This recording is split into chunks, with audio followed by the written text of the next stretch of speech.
All right, so we're here with Bradley from Helium 10, guys. What's up? Yeah. All right, so we're here with Bradley from Helium 10.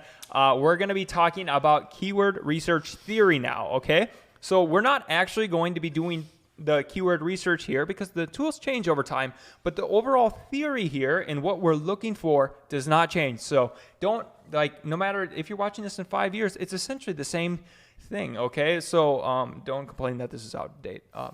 And we'll update actual tactical ones as time comes on here, but this is the overall goal. So, and this stuff was the same 5 years ago. Is going to be the same, 5 years from now. Yeah, like this is explaining how internet thinking and behavior on the Amazon website works. So unless there's a structural change to Amazon, this is still good. Like as long as people are still typing in keywords and that's how they're finding products, this is it. Not too difficult of a concept, I hope, for you guys.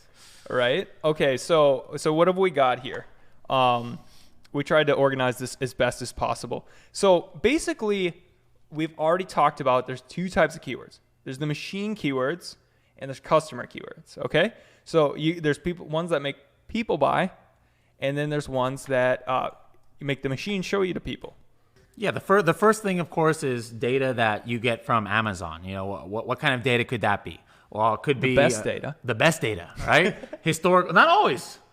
Not always. Like, for example, that search volume that people were getting, there was actually a lot of keywords that had Amazon was returning 0 search volume for exact and like 100,000 for broad just because of some glitch in their software. So that's interesting that you mentioned that. So it's not, Amazon data is not always the best data, but it's a good data for the most part. So you've got to look at it. Otherwise, what insight do you have to the machine words, right? So, yeah. Okay.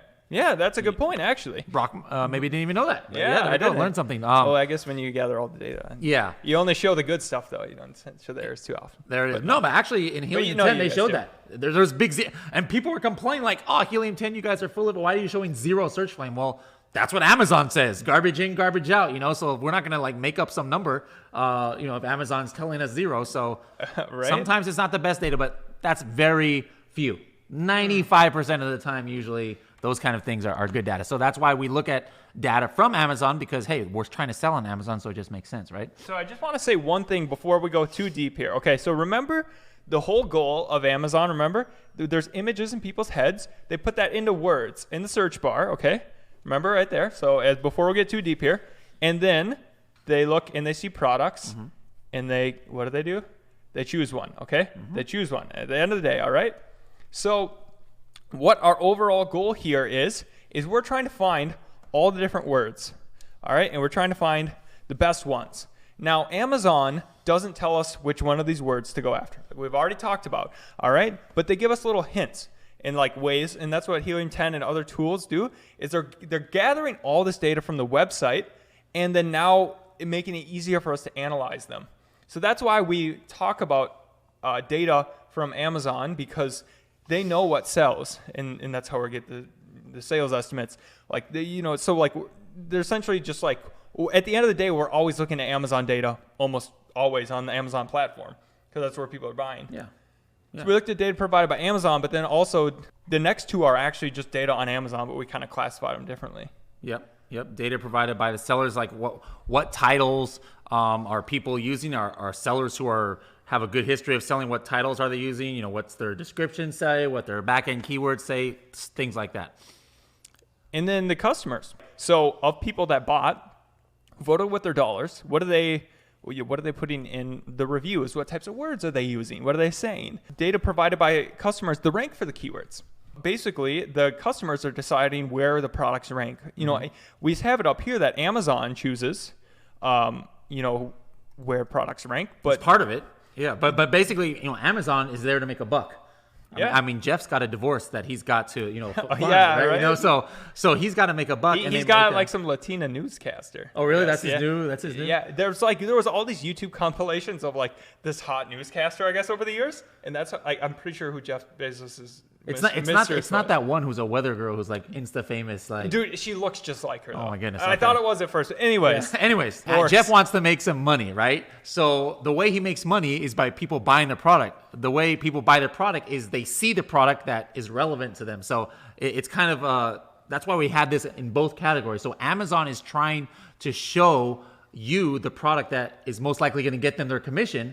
But at the same time, how do they know which one is? To a certain extent. Yeah. But I just want to say one other thing, because I have read every single shareholder letter from Amazon, and literally at the bottom of them, what they say at the very bottom of every shareholder letter is, I could just pull it up, but I'm just going to summarize here. They basically say, we don't care about short-term profitability. We don't care about anything. Yep. We only care about the customer, and that is the only thing. Yep. And we'll always optimize and screw Exactly. screw over the sellers in the customer. No, but they don't actually say that. They just do that. Screw over the sellers for the benefit of the customer. So like they're literally trying to say, this person typed in a word. How do we make them happiest, the fastest? And they always say this: people want things that are fast, with a good selection.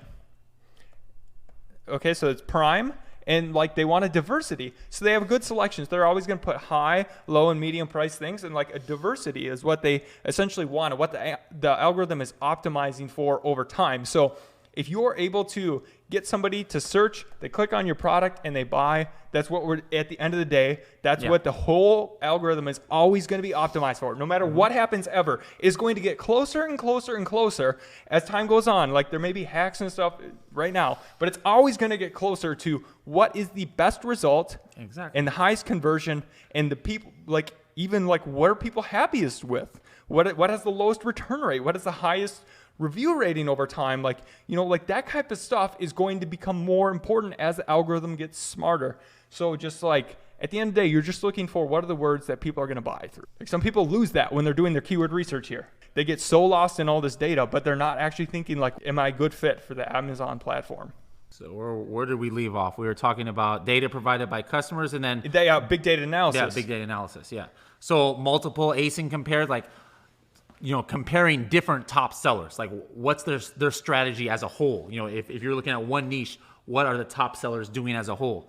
That says it there in the next line. Keywords where several of your competitors rank at the top. You know, don't base your analysis just on the top guy, but what's a conglomerate of the conglomerate? I don't know where I came up with that word, but of the top guys, what are they doing? So essentially, what does that look like? Okay, so basically, where are the keywords where essentially, you know, if there's all these results that your competitors are like ranking at the top. Because if you're similar to them, but you have like a little bit of edge because you did something different, like that's a good keyword. Because remember, the way that Amazon ranks is whatever sells best through that keyword ranks. So if all your competitors are ranking through that keyword, guess what? That's probably a good keyword for you. So that's like it, okay? If none of your competitors are ranking for that keyword, like unless you do something really different, like why are they not going to buy your competitors, but they're going to buy yours? Like unless you do something like really crazy different, but then they're not your competitor. So like don't lose that at the same time also, unless none of them are indexed. Yeah, and one other important thing is maybe you've already identified the top keyword for your product. Not everybody on the first page is your direct competitor. You know, the example I always use is accordion. If you look at the results of accordion, you've got $500 professional accordions like you would need in a mariachi band. You've got $30 kids accordions. If you're coming out with an adult accordion, even though a kid's accordion is on the first page, guess what? They're not your competitor. You could care less what words they're ranking for, because if somebody's looking for a kid's accordion, they would never buy your accordion, the $500 one, and vice versa.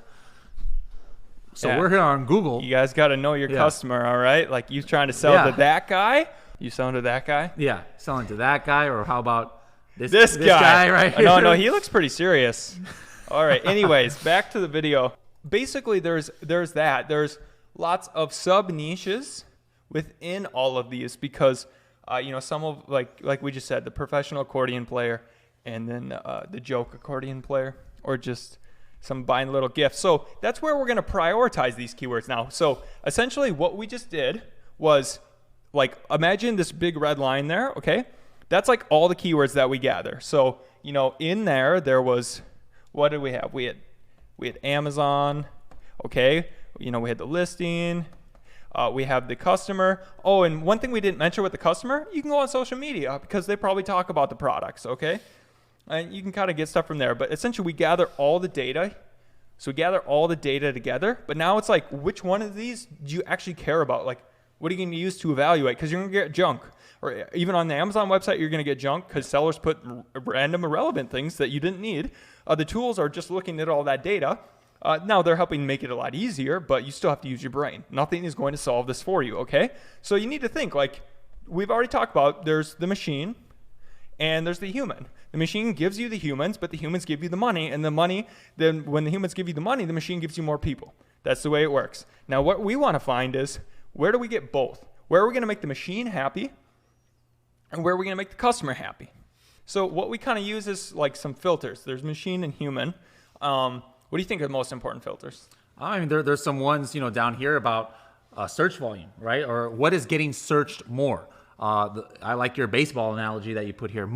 Higher volume, the more product is searched for, the more a keyword is searched for, the more at bats you're going to have, and thus more sales potential. Yeah, but like also think of it as you could go at bat on a keyword, but like, can you beat the competitor? At first, you have to pay to play. Yeah. Like you don't just get to come into the game for free every time. So like you don't want to be paying to go up against like a major league team when you're like a kid's team. Don't pay to get destroyed. That's just a waste. So you want to find like, where do you either beat them or where could you are about on par? And that's what we're kind of using here. All right, you guys. So just remember that we've identified the consumer needs earlier in the course, and that's what you should always be doing with your product. So just as you're going throughout this process and this whole theory, remember the whole point of this is we're just wondering, where are we trying to make the machine happy? Like what words do we got to put in there to get the at-bats? And then where are we solving those unsolved needs? And essentially we're just trying to find out what are those images in the consumer's head and where do we best match that image compared to our competitors, and try to get as many of those as possible, get the most at-bats. And then we convert, and yeah. So that's the whole theory. Now we're gonna go into some more videos, but this general theory will not change until the Amazon platform changes from a platform where people search and they go and buy the words that are represented through those keywords. So for the people who are thinking like this is out of date and like, oh, it's 3 years later. Well, guess what? Like, okay, what are the things that could maybe make it change? Like, let's say that Amazon all of a sudden gave no data, at all. They made no data available. Like obviously, you can't tell the BSR. Oh, that could happen. Like all of a sudden now there's no BSR. Who's the best sellers? Technically that could happen. But as far as it would still be the people that rank at the highest on the keyword. Yeah. So I mean, still, no matter what, even if they take away big things like that, still the basic concept that we're talking about here is going to go on in. What's the word? Perpetuity? Yeah. Or perpetually. So here's another one. If they decided to instead show products that didn't sell through keywords well, that could ruin it. That could change this all. Do you think they would? I don't know why they would do that. If it became a Pinterest platform, if instead the first page of Amazon was just what are Zac Efron's top favorite products, and that was the only way that the Amazon search platform became, and people no longer looked up words to find products, then I guess it might change. Or if all of a sudden they could just like think really hard and Amazon would search. What about this? Yeah. What about voice? Yeah, but even still, even on voice, okay, guys, guess what? When you tell Alexa, what is the best collagen peptides? Well, guess what? The first one that comes up, obviously, that must be the best selling. So even if it does voice, this concept still is going to be the same. Just the behavior and the way that people talk is different than words. So you just now need to adapt to that change. And okay, maybe things are more long tail now. Or they're described differently. Yeah. But that doesn't change the whole method here. I guess really the only fundamental change is if it became a discovery platform instead of a on-demand search platform. So yeah, that's pretty much it. And that's the likelihood of that happening in the next 5 years, I think, is very small. Let me know if you guys have any questions or think the theory would be different. Maybe you guys got some great ideas. Leave comments below, and we will now move on to the next video.